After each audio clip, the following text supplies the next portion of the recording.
Welcome to Euroforum UG, where we address Ugandans from Europe, USA, Asia, Africa, Australia, and all over the globe. We share experiences, opinions, and expertise on current affairs, educative lifestyle, religion, and family matters. Follow, subscribe, and like our social media platforms: Facebook, YouTube, Instagram, and TikTok at Euroforum UG.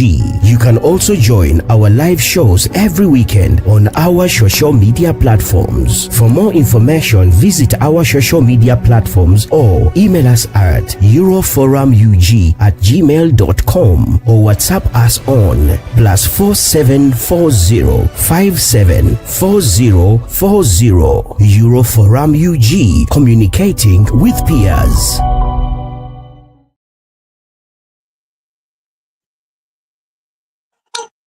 I want to greet you all. Moses Mugisha is your host today. I come to you live from Oslo, Norway. I want to take pride in bringing to you the second last show of this year on Euroforum. Our last show will be on the 21st of December, where I will be hosting a gentleman from Denmark. He's called Peter Barley. He previously ran a very, very catchy and moving campaign in the local council elections that took place on the 18th of November in Denmark. But today, I bring to you a very, very, very outspoken, grounded, and assertive, but softly assertive guest, a lady called Joanita Barley, living in Denmark. And we are coming here to navigate a topic that is around us, around you, fellow immigrants out there, wherever you live. It's a question of the balance we strike, or we have to strike as immigrants, or as new entrants in every society we might speak about, but the balance between rights and obligations. The core is integrating in a new society, and our point of discussion is how do we strike a balance between your rights, my rights, and my obligations? And that will be our talk this evening. I want to thank you all who have taken off time to watch Euroforum, give feedback, and of course, nurture us into keeping afloat on in this digital space. 52 weeks of the year, there has been a lot, and we are proud to be taking our last conversation of the year 2025. A lot is yet to happen in 2026, both locally here as Euroforum, but also in the bigger block of the world, Ugandans around the world. My highlight of this week, a lot of course is happening around the world, but my highlight for this week has been the 2025 Democratic Republic of Congo Rwanda peace agreement, which I personally also watched live on Fox. Is it Fox? That is the platform from the US, where Donald Trump, the president, together with the two presidents, DRC and Rwanda, signed a peace deal. And to me, as a human being to start with, but also as an African, I'm happy to see that. And I just pray that that deal doesn't only remain on paper, but also gets implemented to save millions of lives who have battled and succumbed to the danger and the all that comes with war. But other than that, yesterday it was my birthday, and I want to give thanks to the Lord for having made 42 years of age. I'm one of the few who don't believe that age is just a number. It is a responsibility, and it's what we're going to discuss right now. Without further ado, I want to bring to you my guest. This very beautiful, grounded, and ladies of so many courts, Joanita Barley. I want to pick it up from my co-host, Samantha Elf, who hosted last Sunday, where they navigated the core of the invisible space, or the invisible village. We want to tap into the same, to tap into the invisible village, but this time around, trying to give responsibility to you and I as we navigate the rights and obligations of you and I as immigrants.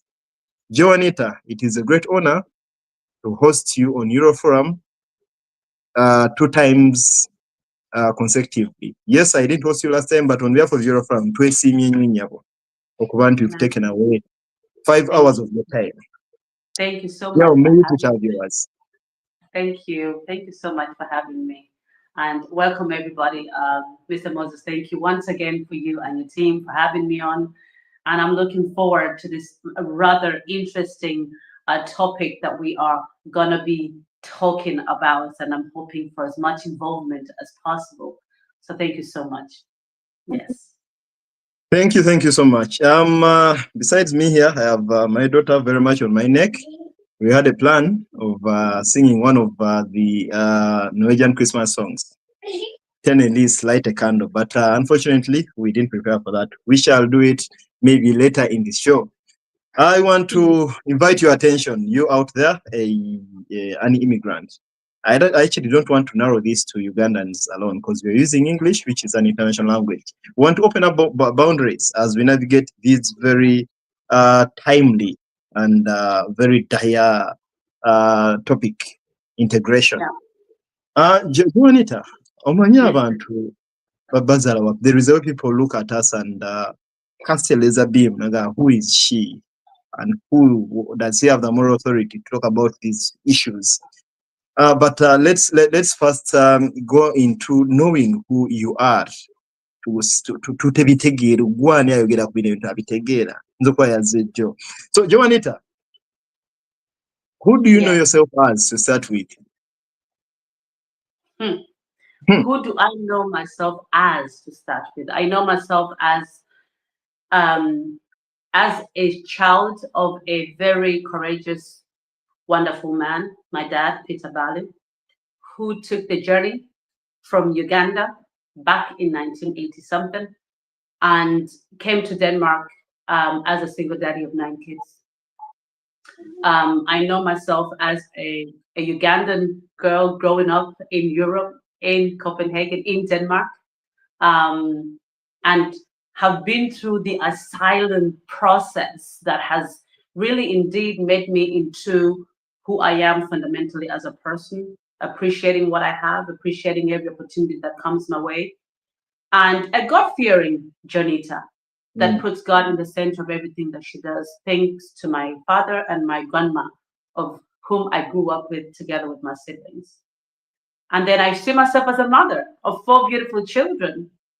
I see myself as a part of a community, a society which has been challenging because as we came here back in '89, we're the only Black family in this town.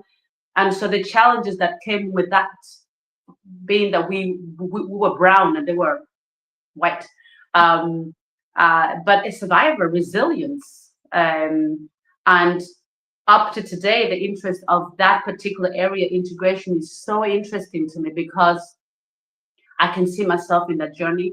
And so being able to be the link between the people, the newcomers, and this society, for me, is an interesting part, which is why I'm soon going to be working in that department, basically doing just that. But yeah, that's what I see myself as. And I see myself as a lover of Christ, to be honest with you, because that's the fundamental of who I am also as a person.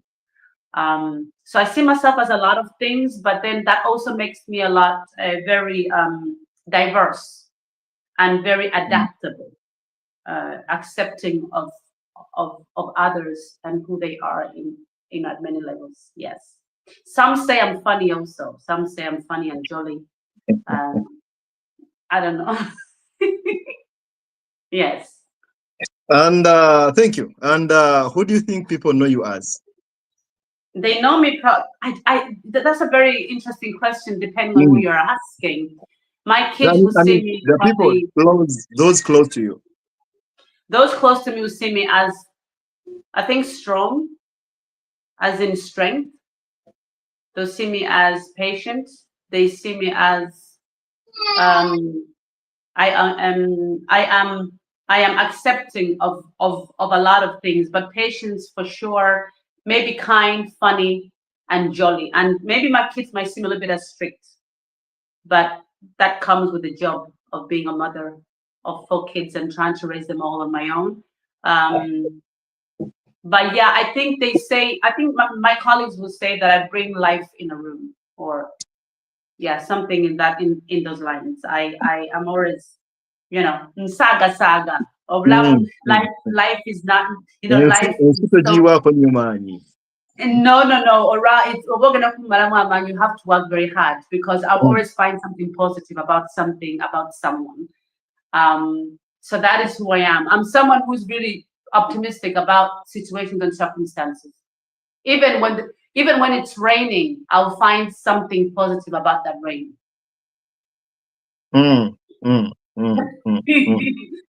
So I think they see me as someone like that, strong, resilient, happy, jolly. But of course, I'm also vulnerable. I have my vulnerabilities. But I tend to turn everything around me into something positive, into a source, into something that I can work with, and I can produce something not only for myself but also for those around me. Yeah, and I think I care a lot. But I can be strict, and I can be straight to the key. I think. Yes, and actually, I personally, I haven't known you so closely in person, but when you speak about you being sharp on your word, I'm compelled to believe that you can smell it. I'm this way, but I can smell it. That you're either black or white. Yeah. I mean, in some areas, I think it's important to be that. In the other areas, of course, we have to be accepted the fact that we have the different views and the different opinions. And as I've always said in my life, when I stop, the day that I stop learning is the day that I cease to be here, right? So I'm always seeking to learn, because it never ends. Learning from you, Moses, learning from Samantha from last time, and the guests that were on the show. I take every opportunity to learn from my kids, from people that are younger and older than me. I'm constantly learning, and it makes life something interesting. I love it. Yeah. That's such a beautiful and a progressive mindset. Because there are those who are only comfortable with what they know, and they are very much willing to spread it around, to volunteer it actually to anyone around them. To you watching us, it's a conversation, the second last conversation on your forum, where Juanita Ball, our guest from Denmark, is taking the platform today, and we are yet to break down and open up the journey to integration, but also finding that balance between your rights as an immigrant or a citizen and your obligations. We are live on Facebook and YouTube, and please feel the comfort to share this link to a fellow immigrant out there who you think might benefit from the conversation that is yet to touch the most sensitive part of our life here. Speaking of integration, Juanita. Yes, Moses. In your own words, how would you define the word integration? In my own words, I would define the word integration as coming to a new country and trying to understand their way of living, trying to participate into the community, the society that you've come into. I'll also say integration is being part of something bigger, of being part of something that is maybe bigger than you. But the integration is so important that if you do not do that, you're limiting your options. You're limiting your opportunities to go out there and do the things that you're capable of doing. So integration is get into the society, the community that you're coming into, widen your wings by accepting those rights that are there, right? But also remembering that in the integration process, you have the obligation, the responsibility to attain certain rights. You can get it. So so that's what I would say integration is. And once you do that, life becomes a lot easier for you to navigate in this new world that you may find yourself in. And where do you find the line between integration and assimilation? Speaking of coming into new societies. So where you find the line of integration, assimilation is when you come to a new country, you have your own culture, you have your own beliefs, you have your own understanding, You know who you are. I am hoping, of course. And for me, I'm all about integration and not assimilation. I'm going to tell you why. Assimilation is about losing yourself, lose your culture, lose who you are, and completely be into what the host country wants you to be. And in most times, the majority society would want you to be assimilated. But that's where I come in and say, hold on a minute. I had my own culture when I came to your country. I had my own norms and values. I don't need to lose them to be part of your society. I can keep 60% of me, Ndimuna Uganda, keep some of that in me, and then I can pick from this society what I need to prosper, what I need to grow. And I know sometimes assimilation can be difficult depending on where you are. So if you go to a workplace in Europe, in Denmark, Norway, wherever it is, there are certain things that will almost force you to assimilate, in order to sometimes survive. The culture at the work, they have certain parties that they do. They have certain ways and rules that we all must adhere to, regardless of our background. And so in that case, you will have to probably do that. But that doesn't mean you need to lose yourself. It doesn't mean you need to give up who you are as a person. Because to me, the moment you lose who you are, the moment you totally assimilate, that is the moment you lose yourself. And if you're a parent, that is the moment you lose the opportunity to integrate your kids into your own culture because you've decided to take onto your own. You know what I mean? You've decided to take onto a completely different culture and dress that up and forgetting completely that you were ever a Ugandan. And I know societies like this sometimes will force you to do that because you feel like if you don't do it, you won't be accepted as a person. But I would urge anybody who is coming to these parts of the world, yes, you can learn the language. Yes, you can do certain things, but don't get so far to an extent that you feel you're forced to assimilate completely just because you want to fit in, because it will backfire. Oh, thank you. Thank you. And I heard you say losing yourself. Yeah. And does this suggest that you must know who you are before you start integrating? Yes, absolutely. I think absolutely. It's important. It sounds, it sounds a very ridiculous question, but again, no, you and I know that knowing who you are is not a given. No. It calls for intentionality and things along those lines. And now, speaking of integration, assimilation, you're striking that balance. And for you as a mom of 4, yes, there is this question that is often asked to us. And of course, it cuts across the generations. That where are you from? Because I'm trying to loop a thread on knowing who you are, because it's not a given. And of course, 5 immigrants would answer differently this question, depending on the comfort they have. You, in your profile, you said it here, and I already somewhere, you proudly say, Juanita Bali, a former asylum seeker. Yes. But I've met certain people, maybe I don't know if it is about how much they know of the meaning of the word immigration or immigrant, who don't actually want to be addressed as immigrants. But you address yourself as a former asylum seeker. People would never do that.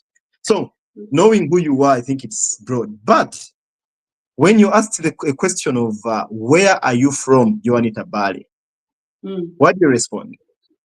Well, I would say when you ask me where am I from, I'm from Uganda. Definitely. I am from Uganda. But then sometimes I wonder, I have to be honest. Sometimes I think to myself, what does the word come from mean? How can we define where we're from today? Because maybe, Juanita, just to interject a bit, to guide a viewer who might have just joined in. The lady on this panel today, she's a Ugandan who came to Denmark at 5? 6. As early as 6 years old, very young. So this is the person responding to this question. Please go on. Yes. And so being that like if someone asks me, who am I, or where am I from? I would say that I'm from Uganda. And I would say I'm from Uganda because even if I grew up here, my grandma and my dad made a huge deal about keeping to the culture also, and knowing my background. And I was always curious about the Ugandan culture. I was always curious to know, knowing these things are important for us to know. And we ate a lot of Ugandan food. In my house, we were Ugandans, and we're still Ugandans, and I was born in Uganda. But I would also claim and say that I'm from Uganda, but I'm also from Denmark. And it's a mixture, right? So I'm from Denmark. Why? Because this is where I grew up. This is where I've placed my roots. This is where I stand, right? This is where have spent most of my life, from the age of 6 and upwards and up until now. This is where I've created my memories. This is where this is where I went for my education. This is where my network is. But where do I really feel home? And I go and I feel home. That will be Uganda. So I am a Ugandan who grew up in Denmark, and so it's a mixture of the two. It's a mixture of the two. But to be quite honest with you, I also do a lot about keeping my culture alive, even for my kids. And talking about my culture with the Bazungu people that I work with and my friends. I love introducing them to my Ugandan food.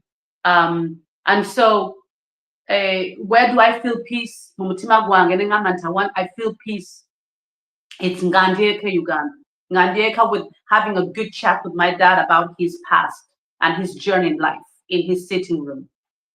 Or maybe outside in the balcony drinking some chai with tangawizi, something like that. No, I'm getting curious. Okay, you're from Uganda. It sounds a bit very clear, but your children, nurturing them to live in Denmark and to hustle through life, how do you prepare them, and what do you tell them to respond to that question when they ask? Because the question usually goes, where do you come from? And usually the answer you give comes with an additional question. Where do you really come from? So what do you tell your kids to respond to that question, and why? And now, my kids, now they're just like, it's all over the place. But listen, I have something. They were born in Ireland. They were born in the Republic of Ireland, but both parents are Ugandans. But mommy grew up in Denmark. Daddy grew up in Uganda, that's his But mommy grew up in Denmark, moved to the Republic, mommy got married, and mommy had us. So we were born in Ireland. So what they say to that is, they're both Irish. They are Ugandans, but they're also Danish. But usually they will say, oh, my mom and my dad are from Uganda. So yeah, we're from Uganda, because they identify with a lot of their parents. They identify themselves in us. And also I've done plenty to make sure that, maybe not enough, but I've done a lot to make sure that the culture stays alive, because we must protect the culture, that it doesn't die out. Okay? We must keep it going. There are certain things we do in our culture that even Abana Bazali do here, if we're not cautious enough, this culture will gradually phase out. And so sometimes I tell them, this is how we do it in Uganda, so this is how we should do it now. So again, some things I choose and some things I let go of. And some things we accept in the Danish culture and others we don't. So they will tell you the three. They'll tell Uganda, Ireland, and Denmark. Okay. I have an additional question to that, but I'll bring it later on. Okay, because they come from the 3 countries. But again, to them, they come from the 3 countries. Yeah, to them. But coming from somewhere, it means literally coming from that place. So them coming from Uganda, I would need to know why you tell them they come from Uganda when they, in practice, they didn't come from Uganda. But I'm very interested in knowing your response on that. But to come at a later stage. Because again, these outside. are the questions they face, which make them feel excluded and feel actually not at home, yet they are here. But Juanita, back to the question of finding a balance. Now we see you as an immigrant who has walked that journey to integrate. And no doubt you've at one point been held up in between rights, obligations, which one should come first, and things like that. To you, what is a right in this context? I think to me, the rights are the ones that when you come into a country, there are certain rights that you are in, should I say, kind of entitled to. And those rights can be like civil liberties, it can be social rights, economic rights, legal protection. It can be different things. These are things that you are fundamentally, that you fundamentally must have in a country. It can also be basic rights. If you look at the WHO, the obligations they have, the right to eat, the right to drink, the right to educate, the right to a life without violence. Those rights, that's also extremely important.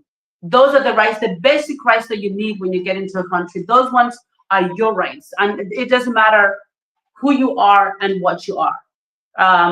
Those are rights that a country that you're coming to as a newcomer must provide for you.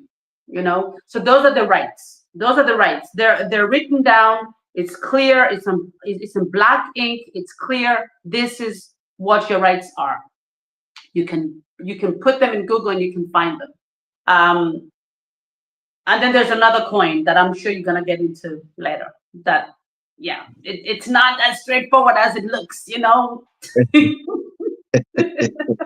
I won't go there now. But and then on the flip, what are obligations in this context? Obligations are the one where you come to a country and they say, listen, we have these rights for you, but in order to get those rights we just talked about, listen to this. You must fulfill certain obligations. So we don't mind giving you some financial help. We don't mind educating your kids for free, as they do here in Denmark. We don't mind all these things. We don't mind taking care of you. We will give you money to live off. However, there are certain obligations you must do in order for you to continually get the support or to continually get these rights, such as the language. That's a big one. It's a big one in Norway here. It's a big one in countries that are not English-speaking countries. And you have certain years to learn this language, because that is an obligation you need to do, because as much as you're getting from them, because you have rights, they also demand of you to do certain obligations to get those, to continually fit into those rights. To get me? And so while the rights lie on the society that you're coming into to fulfill, the obligations lie on you as a newcomer to make sure that you fulfill those obligations. And when you get a synergy between the two, life moves and life can work. And it is possible to come to these countries and be successful. However, there must be a synergy between the two. So what I mean by that, society cannot say, we're not going to help you, that's it, done. They can't do that. But you can't also come to this country or these countries and say, I need this and I need that and I need that, because this is not a shopping mall, right? You don't, even a shopping mall, you go in and you get things, you have to pay for them. You don't just come and say, I need this and I need that and I need this, and you just sit back. No. You also must do certain things, obtain certain things in order to continually get these rights that you apparently are entitled to. Yeah. Thank you. Speaking from personal experience, you, as one who has walked the journey of integration, gone through the process, have you personally encountered situations where it's been hard to hard to find that balance between your rights and obligations? It can be, I think sometimes it can be difficult. Now, because I came when I was quite little, I'm thinking my dad was the one who stood for all that and felt all that. But growing up also, I have felt the conflict that might be between those two things. But I think, yes, the conflict that might be between those two things, because you're thinking, well, I'm here, I'm trying my best.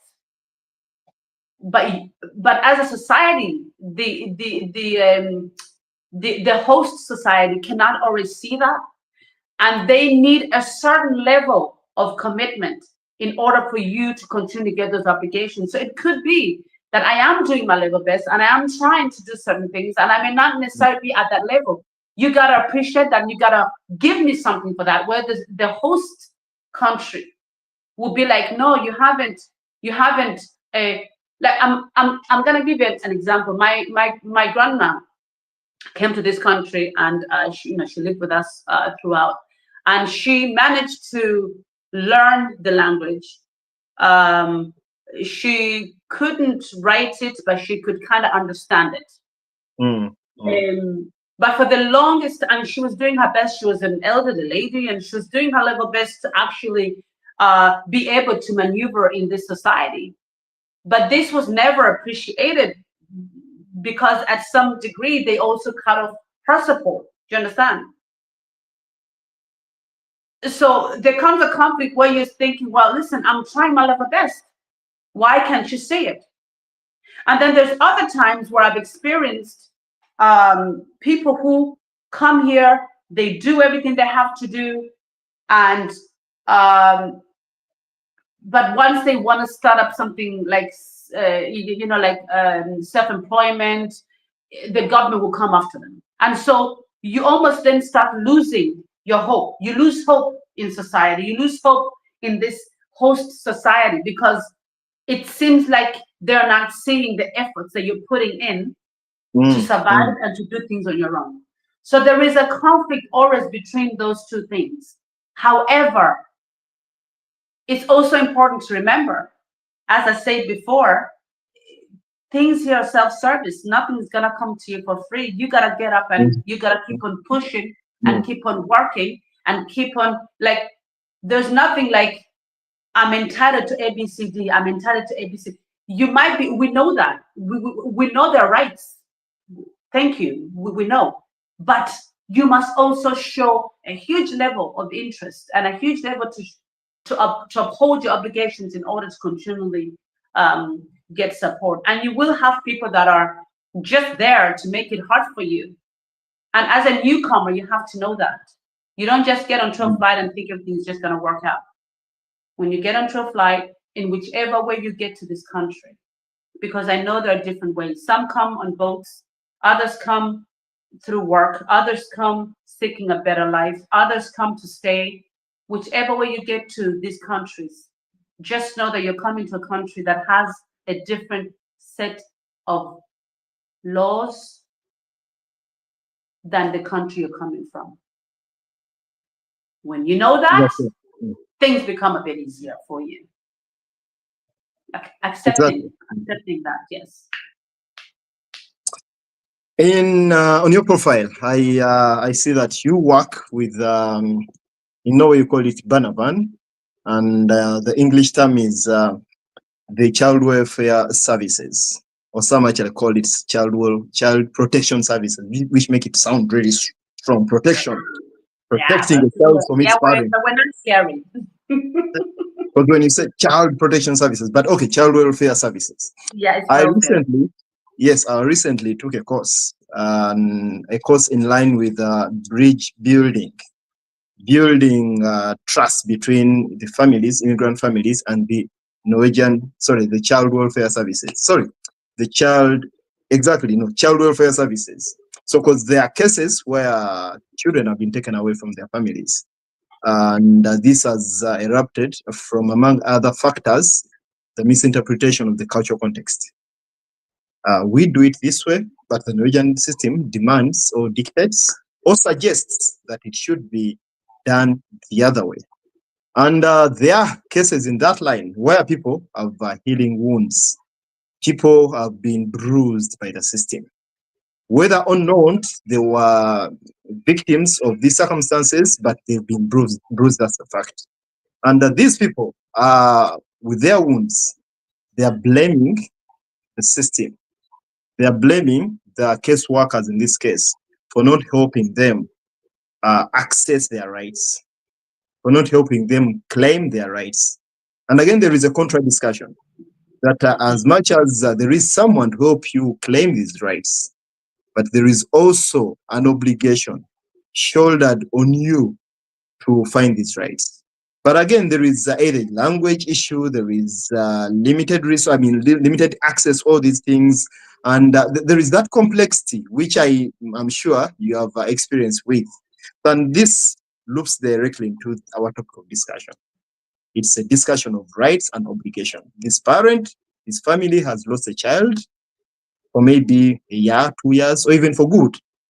And the claim is, or the concern is, there should have been something that would have been done to help me defend my rights this way or the other way. And there is another contra discussion that Banange, you had an obligation to ABCD. What would be your words or words of guidance or hope to a family that is maybe not there, but kind of battling something close?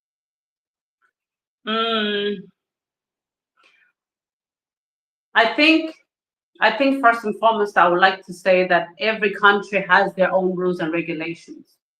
And even if we are in Scandinavia or wherever we might be, every country has their own, yes, they're similar, but every country has their own ways of doing things and their own laws that not always cross border. But I would say regardless of that, I would say the most important thing for those kind of families is to first and foremost get a someone who can translate, a translator for the case, because what I often have found is that there's a lot of misunderstanding between the case workers and the families, between the social workers and the families. I often find that there's not only language barriers, but there's also culture barriers, because you're speaking to people that have not, some of them have never worked with families that are from a different country than their own, you understand? And so there's a lot of misunderstandings, and these misunderstandings can escalate into something bigger and make something that would have been so simple into something more complicated. So getting a case worker that is culturally aware, getting a case worker that is understanding, getting a case worker that understands your circumstances as a family is very important.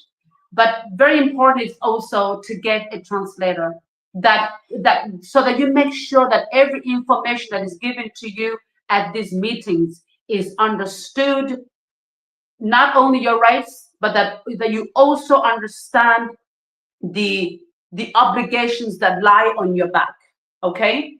Because you don't get anything in these parts of the world without an obligation attached to it, all right? And if you understand the rights, but you don't understand the obligation, then there's gonna be a problem. If you understand the obligation, but you don't understand the rights, that's also an issue, right? So these families, it's important that either they find a network in their society, people that know about these rights, and they talk to them. There are Facebook pages all over the place. There are in communities, you'll find groups, you find places where you can go and tell them your issue. For example, I work as a volunteer we call it Dansk Flygtninge. And actually, originally, that was the organization that brought us from Uganda to here as a family. So I feel like I'm giving back to the society, right? And so I work with families, again, that are coming in, having no clue about their obligations, but I can assure you they know everything about their rights, right? and then you get others that are coming in. They know their obligations and their rights, comme ci, comme ça. So what I'm trying to say here is you need to find, they come to this organization to get clarity. they come with letters that they cannot understand, where I have to read the letters and maybe be the one that's calling the authority to speak on their behalf with their permission, of course.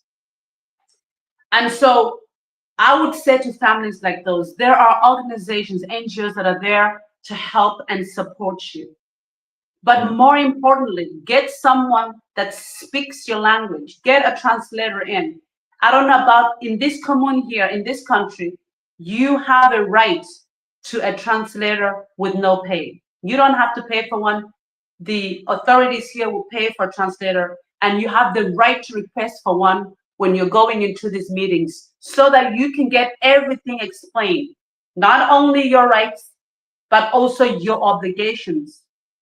Because as I said before, every single thing they hand you, they may hand you money, they may hand you handouts, but every handout, my dear friends, comes with an obligation. If you do not know what that obligation is, the support will be limited. And then that's where you get the hurt, you get the bruising, you get the I was misunderstood, you get things like they didn't listen to me, they didn't tell me, they didn't help me. And so to take it a step further, we need, I think in this society, we need to educate more people from different backgrounds than the people that are living here already. We need to be more cultural aware, because Europe is not what Europe used to be. I usually say Denmark is not for the Vikings only anymore. Yeah, we sure. have we have many other people here that will call themselves Danish, but of a different color.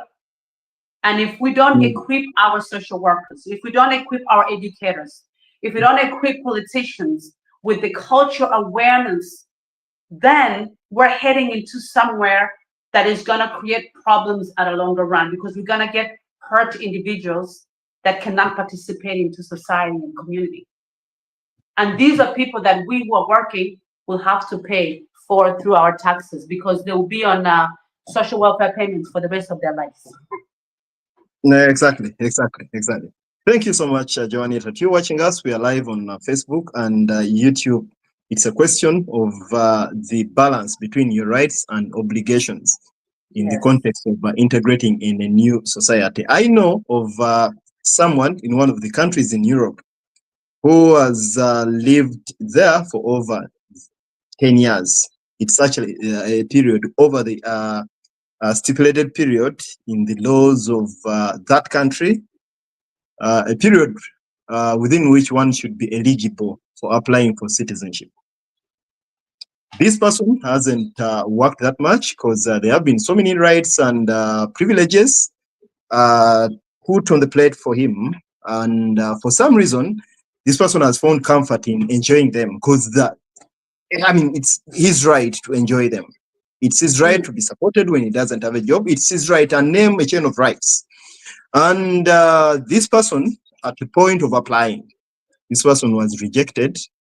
And those were the reasons. And tried again, and this answer seemed to be the same. And the guidance given to him was in line with the topic of discussion, that he paid so much attention to his rights.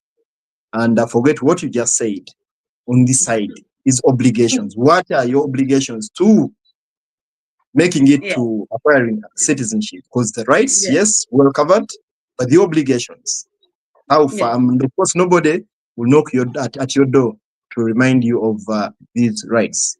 Joanita, speaking from your experience and of course expertise, working with the integration department means that you are vast about these things.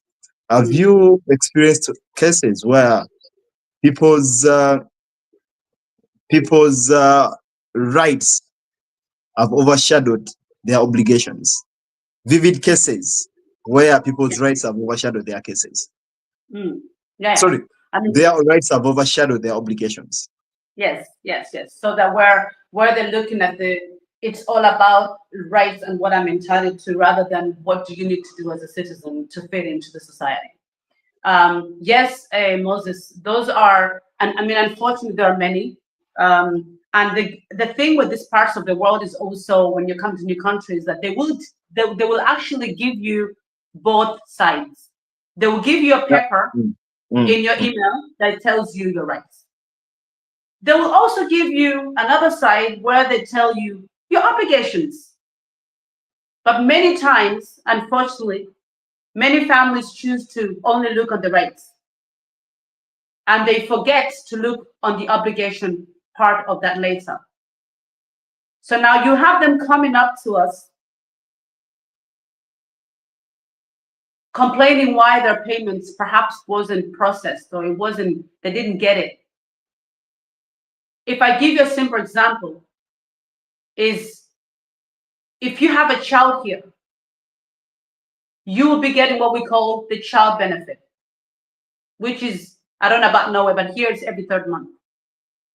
Once in a while, you will get a letter that says, you need to tell us if you're still a single mother or if you're still, if your kids, if there's any circumstances that have changed.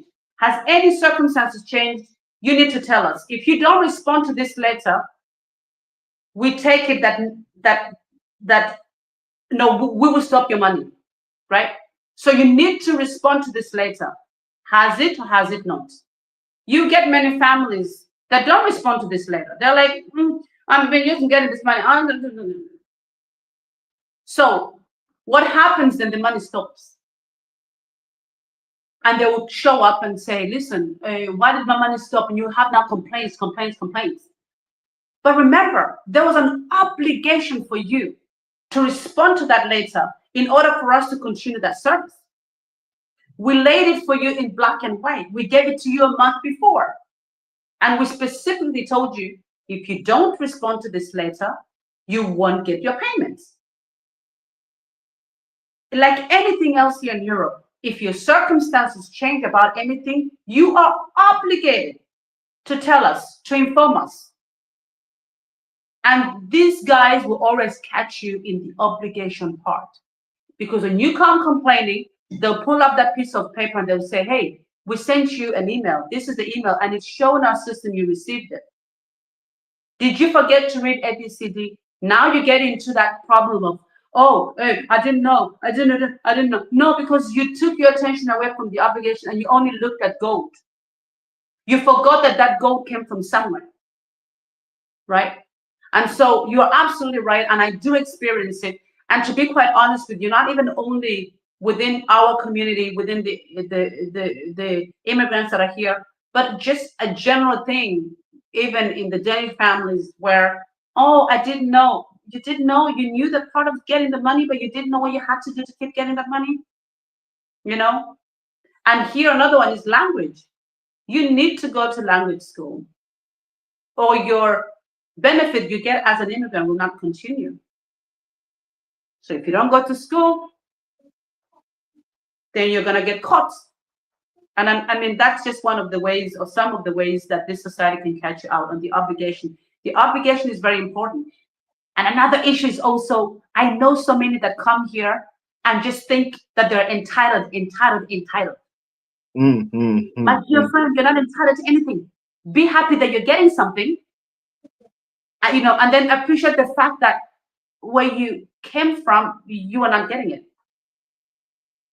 Exactly. And speaking of people forgetting the other part of their obligations, there is a deliberate move for some people, leave alone forgetting, or not remembering to read the email, but a deliberate move not to own up.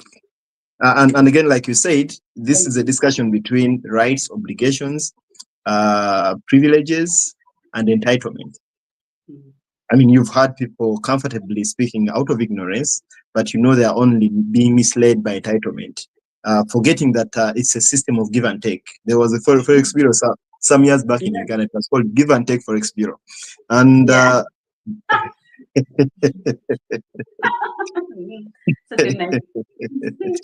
yes, to you watching us, this is a conversation where I would also love to invite your opinion and also add something to this very interesting conversation. I want to thank you, Nelly Alonso, Fred Kasidie, Sunday, John Bosco, and many others watching. Mwebali kwekumirako tubyogereko tulabe how we can change the mindset.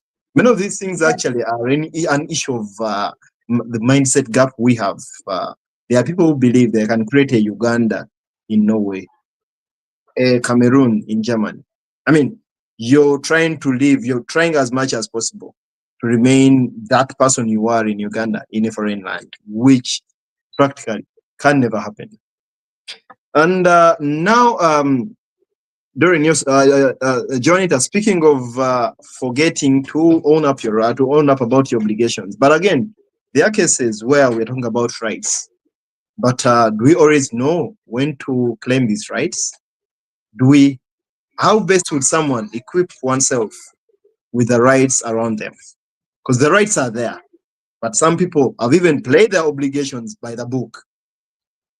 But unfortunately, they don't know the right buttons to tap to claim their rights. What would be the words to such people? Do some networking. Have a good network around you. Surround yourself with people that have been in your shoes. Surround yourself with a Jonita. Okay. Surround yourself with people that you know have walked, because Moses, there will always be people that have walked that journey before you did. Exactly. Yes. Exactly. And so get into that network. And also there is something called the internet. You come and say, what are my rights here?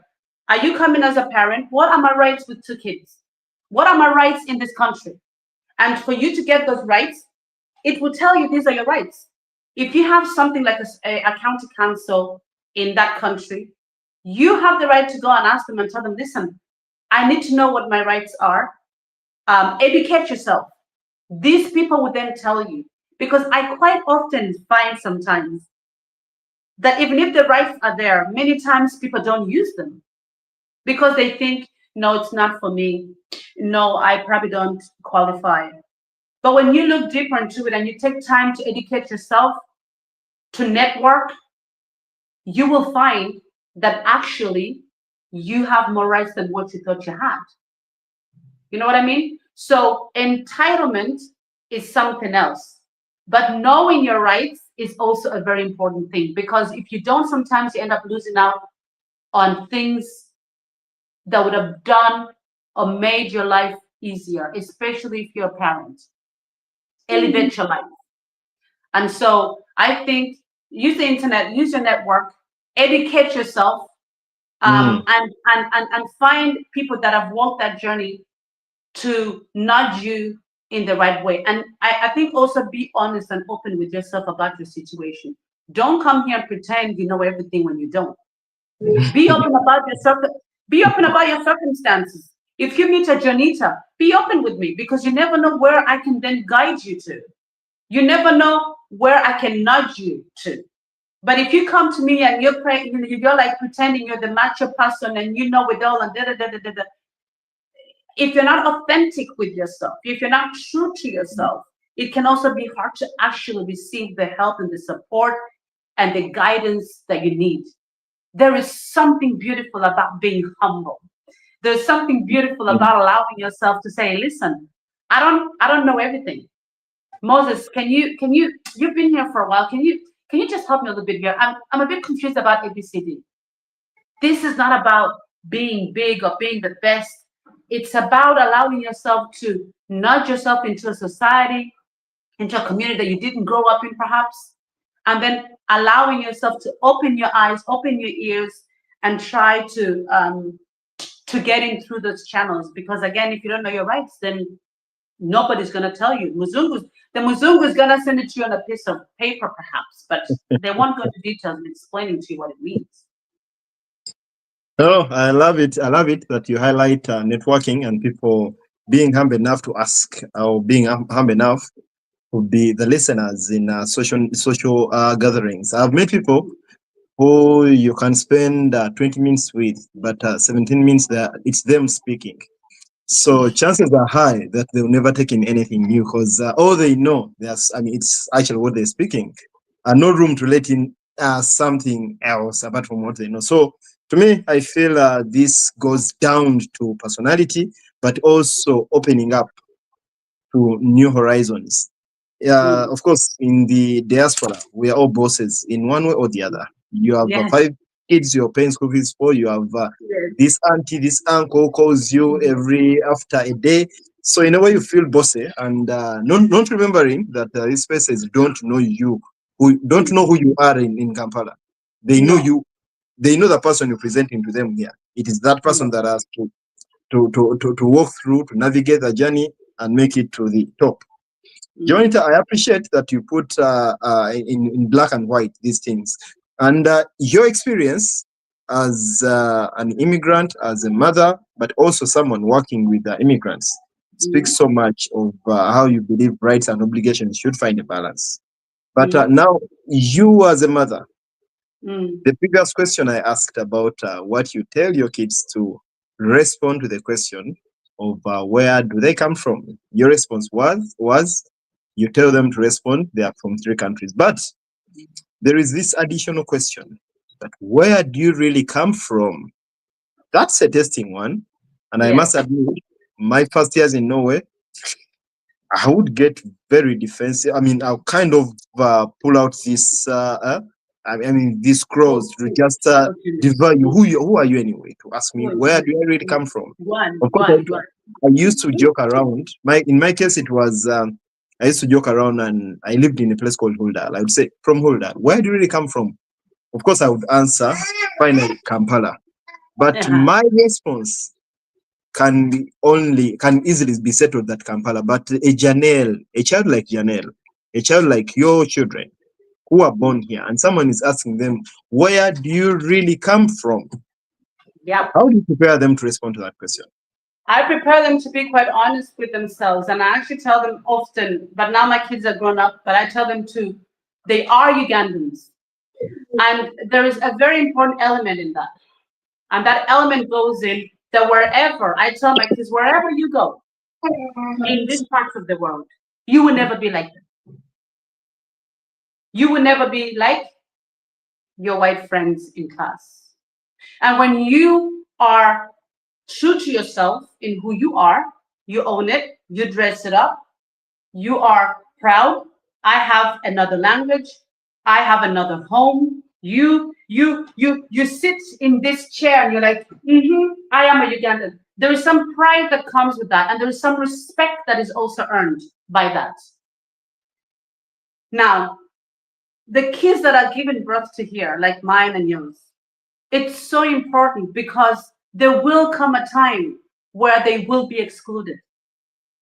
There will come a time where they will feel left out. And you need to prepare them in time so that when that happens, it doesn't shock them. It doesn't make them feel like, oh, we are not good enough. No, you are more than good enough. In fact, you're so good that they're scared of you and your abilities to do better than them. And so it's important that I tell my kids, you are Ugandans. When you go to Uganda, you're not looked at as a stranger. You're looked at as one of our own. But leave alone the external needs, but the internal needs. Because the moment you accept that you're Ugandan, you start living this life that is like, yeah, well, listen, I was born here, but I do have a home. I don't only have a home here, but I also have a home in Uganda. I don't only have a house here, I have a house back in Uganda. And actually, I do my level best to speak so well about Uganda, Africa. Don't be biased. That's not what I'm saying. Don't be biased about the realities of home and the realities of back home. But I try to tell my kids, listen, there's so much beauty about where you're from. And I teach, for example, about the hair. Listen, about our hair here. I talk to my kids often about hair. And I know that sounds a bit awkward, but I think there is some level of power in keeping our hair the way it is. Because that's another issue that I feel describes who we are and describes our pride in being Africans in this country. And so that's why I think, and I've experienced it, Moses. I've experienced this thing of being left out because I was too good. I've experienced this on, at workplaces, and it's what we call covert racism. And I'm not going into that topic now, but it's called covert racism. We have covert, we have covert, we have covert. But here, there's a lot of covert racism. So it's hidden under, it's covered, but it's there. It's like, you know, it's not in the open. It's kind of covered. Why we call it covered racism. And then we have the overt racism that is open. What some people refer to as living with a devil you know than an angel you don't know. Yes. Yeah, exactly. So they will have this thing where in your presence they may say, "Oh, you're just like one of us, Benita. That's all right. You're like, oh, that's so nice. You know, let's go for a walk." No. But then as soon as you turn your back, they'll be like, you know. So it's kind of there. Or they'll come to you and say, "Janita, I mean, don't be offensive. Don't be offended. But I saw a bunch of black guys over there, and I just had to cross the road, you know. But you're not like them, Janita. You're not like them. You're like us." I mean, I didn't say that to offend you because you're different, and that's where I come in and say, "No, I'm not different. Why don't you cross the road when you see me?" Because the people that you cross the road over because you thought they're gonna harm you, they're exactly who I am. So this is covered. Here we call it hygge racism. It's cozy racism. It's like we can laugh about it. You know, it's allowed. It's allowed. And while I have that fun with my own siblings, it's not so often I entertain it outside of my circle. Yeah. So it's important to know those things for my kids. That you are not like them. You may have best friends in that circle. But you remember you have to work a bit harder than they have. And you have to fight that bit harder to get to where you want to get to, because this is the world that we're in. In every society, I'm telling everybody, in every society, it will tell us, the study of people will tell us, the study of society will tell us, sociology will tell us that societies are always, the majority society are always looking for the minority society to suppress. And so when you're aware of that, you know that you have to stand taller, fight a bit harder, and you do that through education. You do that through self-reflection. You know, reflect. And you as a parent, you must at any given time not give up on that for your kids, because that's all they have to hold on to at the last end. Who am I? You know, I'm a true Ugandan that have not only here, but I have homes, I have extended family, I have big family, I have this, I have that, I have that. And that is a strength to them, you know? Yeah. That's Thank you so much, Janita. And I really love that. And of course, speaking of integrating new societies and striking balances between rights and obligations, these things we need actually to interact. We need to talk about them, because this is how iron sharpens iron. The more we talk about them, take reflections from other people, how they navigated life, and that this is how we grow. As we wind up, I want to remind you that the pin you see on the screen right there is a Beast of Vena Farm Lodge for mind-blowing experiences, and their website is venafarmlodge.com. This is a place located on plot 12, Buyege.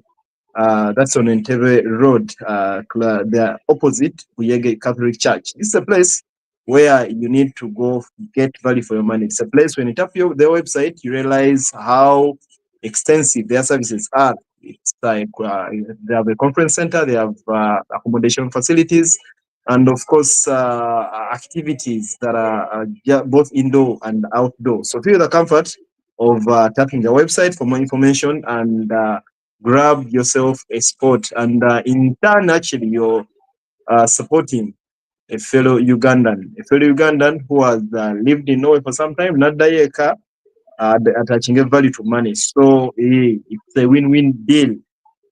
Joe and Nita, as we wind up, this is a very wide topic actually, and I believe we shall be coming back in segments to navigate it. But one last one, as a mother. Yeah. Speaking of racism.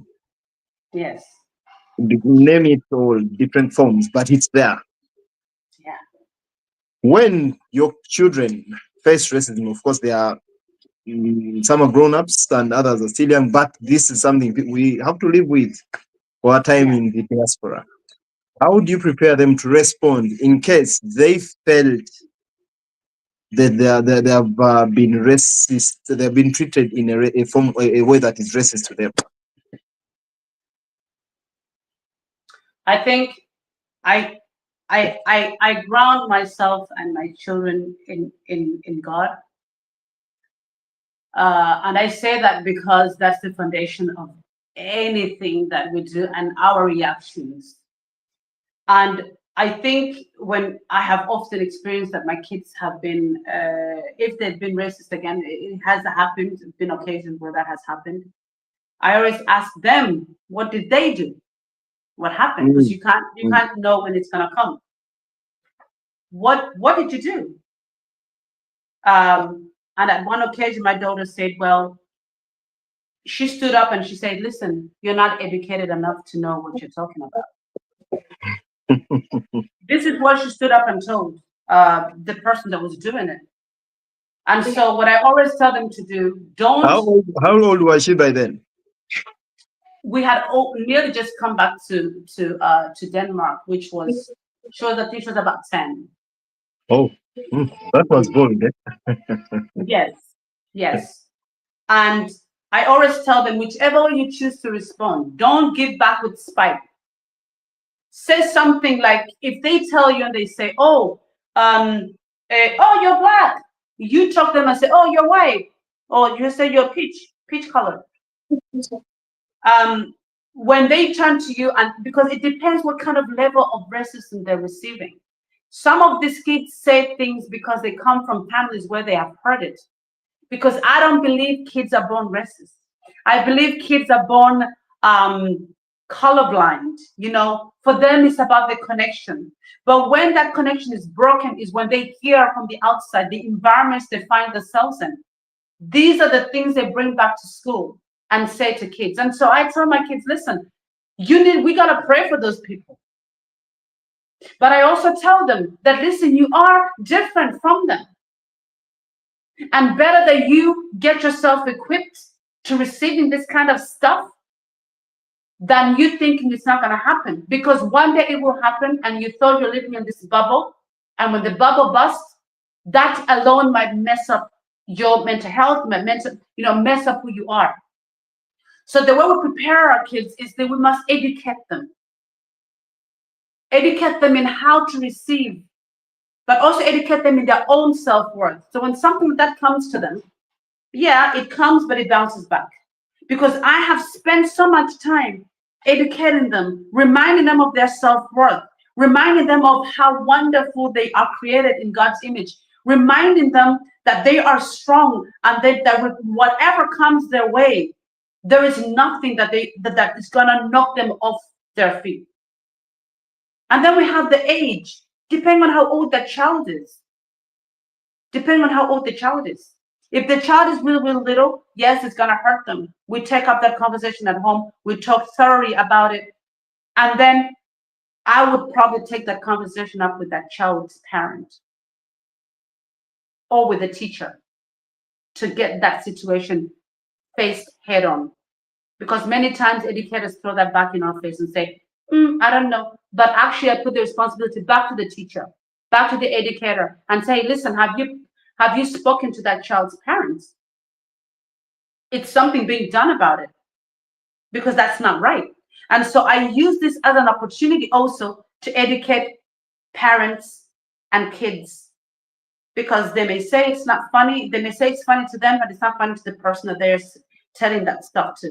I grew up with this, Moses. I got so many abusive racisms. As I told you, we're the first Black family here in this town. We got so much racism in this town because they knew nothing. They had only seen people like us in movies. And just a short story to tell you, I worked in a bakery here, and then a child came up. A child came up and pointed at me, looking at the mother, and the child said, "Mommy, it can talk." I emphasize it can talk. And in that moment, I could have being angry and maybe annoyed and it could have messed up my day. I wasn't.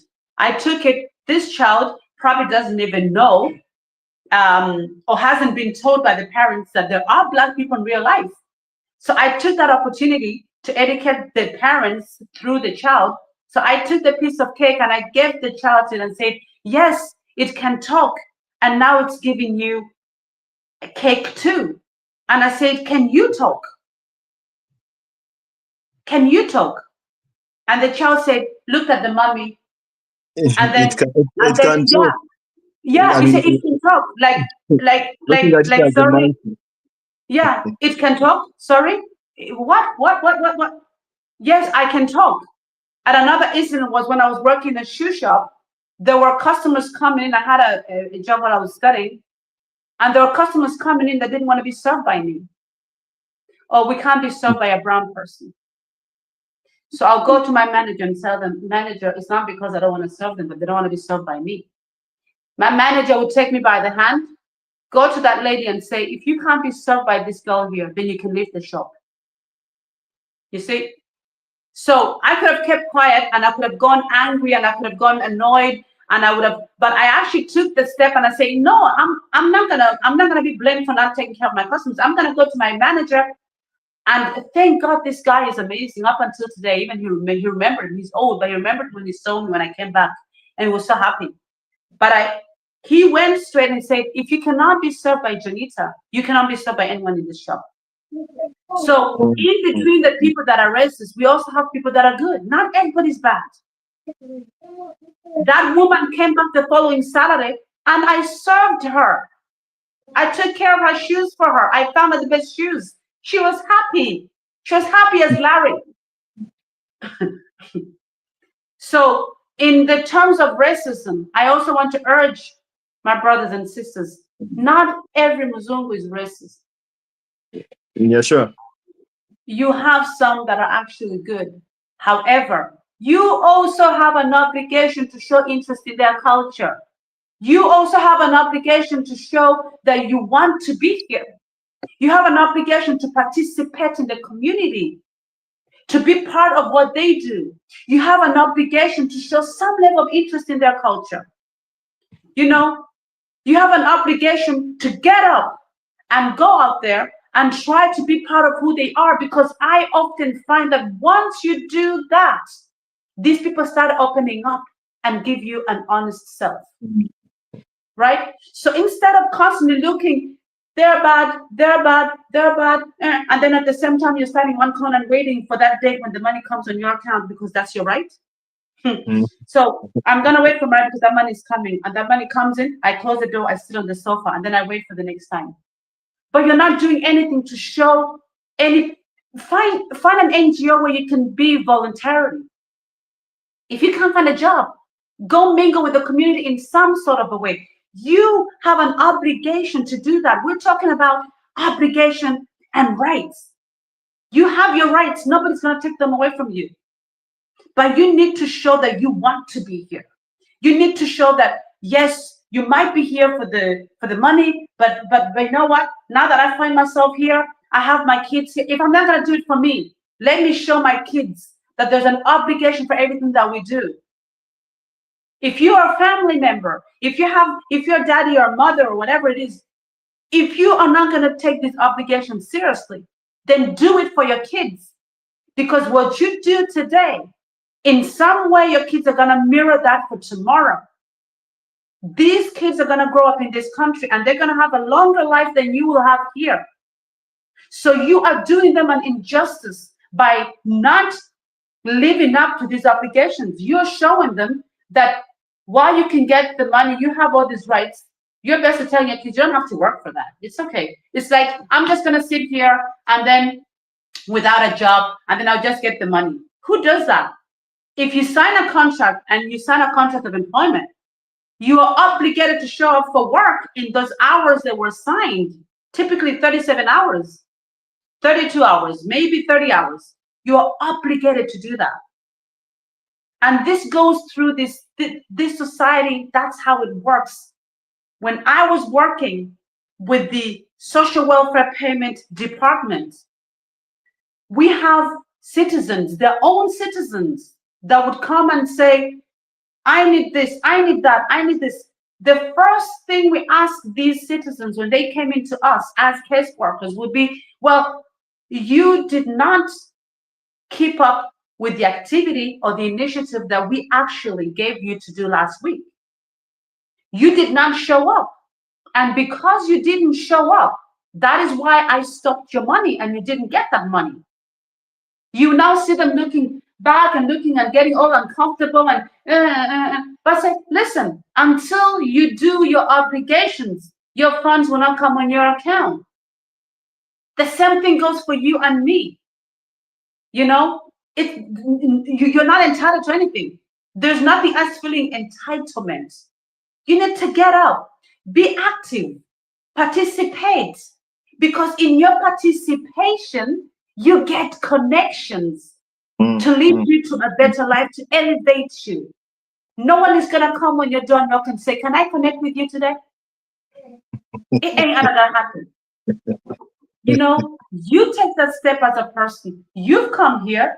Nobody necessarily forced you to be here, but now here you find yourself. Sometimes your life circumstances would have led you here, you know, but this is where you are now. How are you going to live your life that is exemplary to your kids, to your community? You know, how are you choosing to do that?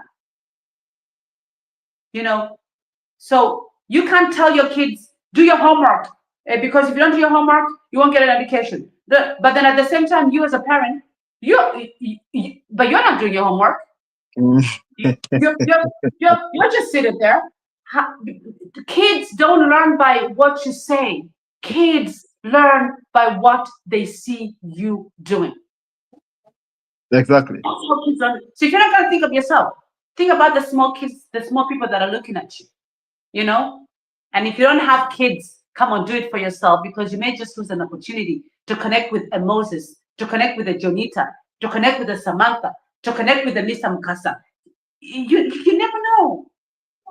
So take responsibility for your own integration. You are responsible also for that integration. Not only the society that you come into, you have the responsibility. You get the rights, but come on, there are obligations that you need to live up to also. Yes. Wow. Wow. You know, I had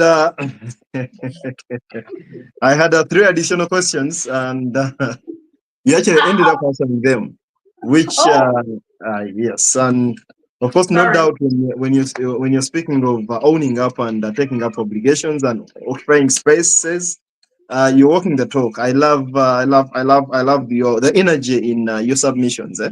You're not being strong but calm.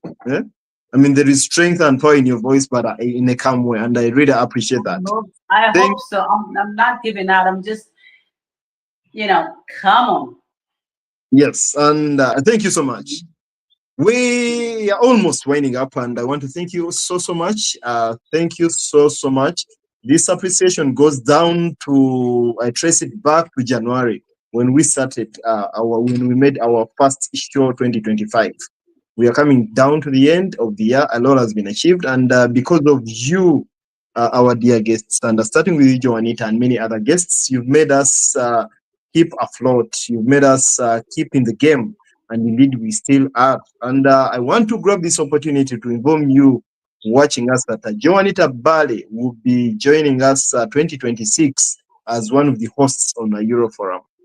What a reinforcement! What? So I can't wait to see you. I can't wait to see you take it on, taking on this seat as you're engaging and tapping into people's stories and triggering people and tickling them around to share and inspire the world. It is such a great addition, and I want to appreciate you in person for accepting to be part of this cause and to walk this journey as we build the dream. What we have in common, that call and dire need to serve and to add value. And I believe together as a team and many others, we shall move mountains. Our dear viewers, you know a lot that is happening around the world and the Ugandan communities, but allow me also add my voice to those so many voices that are reminding you of the forthcoming Eurocrane tournament. The dates have been already slated for 3rd to the 5th of July in Amsterdam, Netherlands. Tujakubayo. Tell a friend to tell a friend. That's the biggest Ugandan gathering in Europe, the Eurocrane tournament. This year, it was hosted in Finland. Next year, we shall be in the Netherlands.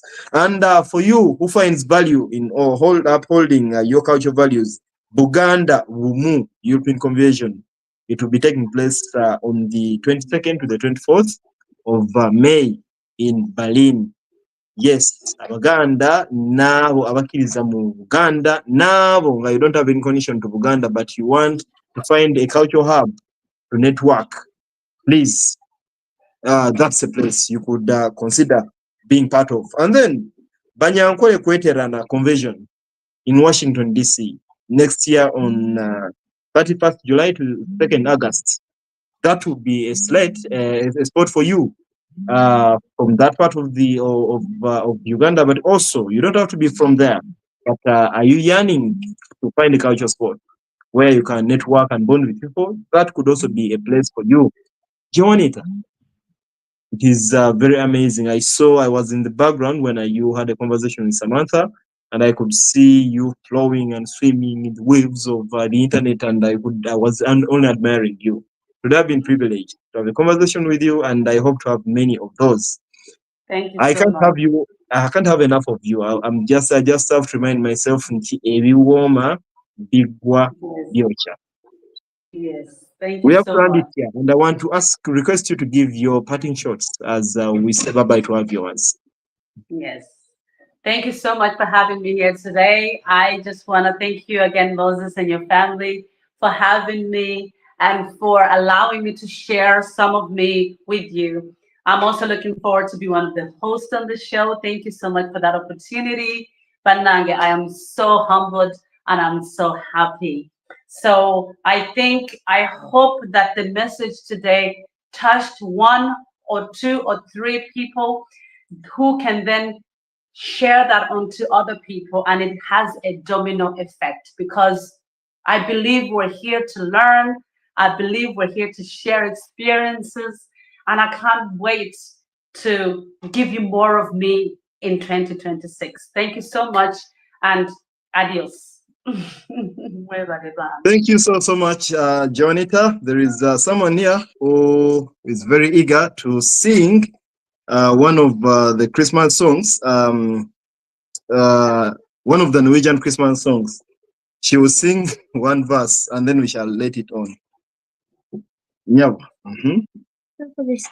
I have covered me. Okay. I'm just Moses. Yes, please. I'm just gonna come back in a few minutes. Yes. I saw the message. And as you come back, okay. Katugenda kuyimba. No. Tugenda kuyimba kati. Yamu. Biri. Sat. 10 leaves for det ska bränna på denna lilla jord. Den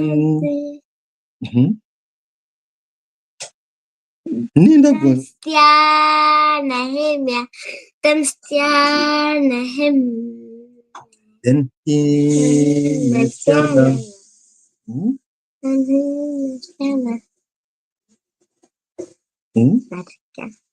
Okay, to them. Hennelis ska bränna på denna lilla jord.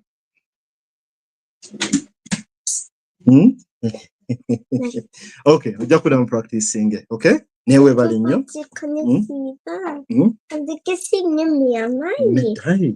Zibali nawe nyimbe kuweka. Kale kati don't give it kati nga antijonita wakumawo. Nekati soko direko, okay? Ninda kuitedda. Okay, to you, our dear viewers, as we wait for our guests to come and say bye-bye to us, we shall take a very, very, very, very short break as Jonita comes back, and then we shall wind up the Sure. Otherwise, we thank you so much. Thank you for tuning in. And this is a Euroforum, your platform, live on Facebook and YouTube. We shall be back shortly. Thank you.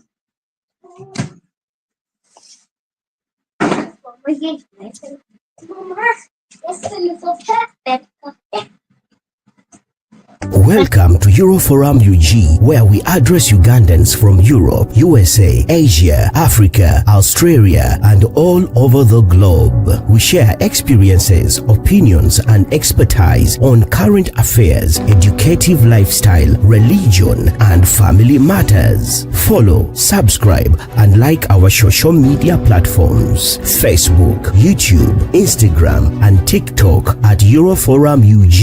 You can also join our live shows every weekend on our social media platforms. For more information, visit our social media platforms or email us at euroforumug@gmail.com or WhatsApp us on +4740 574040. Euroforum UG, communicating with peers.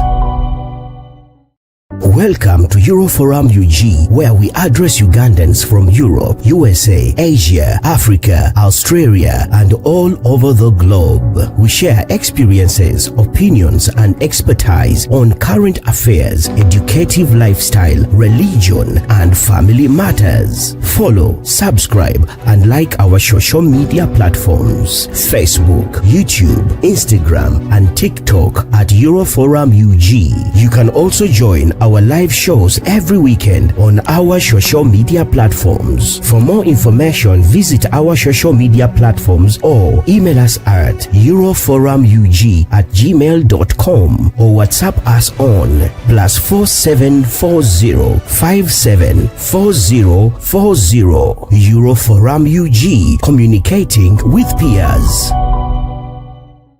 Welcome to Euroforum UG, where we address Ugandans from Europe, USA, Asia, Africa, Australia, and all over the globe. We share experiences, opinions, and expertise on current affairs, educative lifestyle, religion, and family matters. Follow, subscribe, and like our social media platforms: Facebook, YouTube, Instagram, and TikTok at Euroforum UG. You can also join our live shows every weekend on our social media platforms. For more information, visit our social media platforms or email us at euroforumug@gmail.com or WhatsApp us on +4740 574040. Euroforum UG, communicating with peers.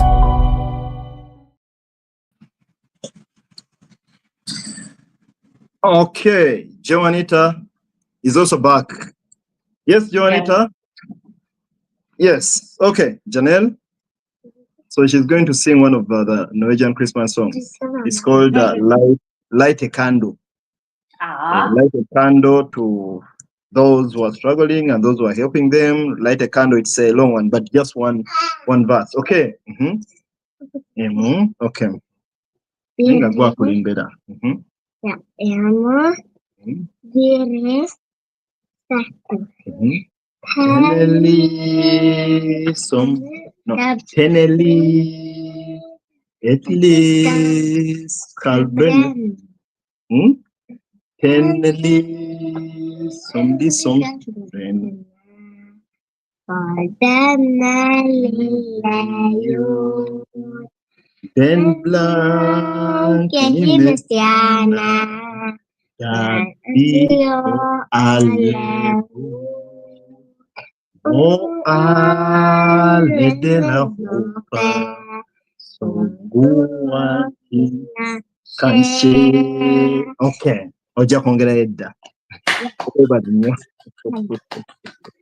Well done. Okay, yeah, she was so much on my neck. Now the song to those who are non-Norwegian speakers, it's a song called Light a Candle, Tenelis. It breaks down so many things, but the last bit, it's light a candle, that everyone should give hope, that good things should happen, light a candle to this world where we all live and everyone lives, and they like Nebigenderako. So I just want to tap into her joy. Nae, as we wind up, Joanita, I need you to give your parting shots, Nyabo, so we can wind up the show. All right. Yes. So once again, thank you for having me here today. Thank you that I could be here and share part of who I am and to share my journey. You know, I believe in stories. I believe that we all have stories to share out. And so when we share these stories with others, we not only give an opportunity to learn ourselves, but also others learn, elevate themselves, and also get closer to their real meaning in life. And so I hope that today has encouraged one or two people where you are. I hope that you've picked out one or two things that can perhaps turn a light in your mind. And I'm looking forward to sharing stories, listening to other people's stories, and perhaps getting two or more things out of those. And of course, I want to appreciate and I want to thank UG Forum for having me once again. Mr. Moses, you're doing a great, tremendous work, and I'm looking forward to join your team in 2026. And so yet again, thanks for everybody that has tuned in here today. What an amazing things. I can't see your faces, but listen, I know you can see mine, and I'm just sending smiles, as you can see, delighted that I have been given the opportunity to share some of me with you. So thank you so much, and God bless you. And I will see you again next Sunday by God's grace. Take good care, and thank you, Moses. That's it for me. Thank you so much, Joanita. This is really great, and I want to thank you so much for your time. Thank you for always having that catchy, that vibe and voice that gives traction to the show. You've done us a lot of good, and I can't wait to see you on this side of the panel as a guest, as a host on Euroforum. There was a comment here from Smogy Gambia. I love the guest vibe. Thanks for the show, Sebo. Now, thanks for tuning in. And to you, everyone who has tuned in, mwebale nyo, mwebale dala. Until next time, that will be on the 21st of December, where I shall be hosting Bale Peter, who actually happens to be a brother to Joanita Bale. Mwenando's a family, ebintu bino, you're born to serve, you're born to create impact. Otherwise, thank you so much, my team on Euroforum, mwebale nyo, for what we do together. Remember, Euroforum is a platform where there is space for all. A platform where we generate topics on our own, but as well, we have room for guidance and proposals and suggestions from you on which topics you think we can take on, and as well suggest guests who you think could add something to this great dream. Thank you so much. We appreciate you all. We sign out for now. Bye-bye. Bye.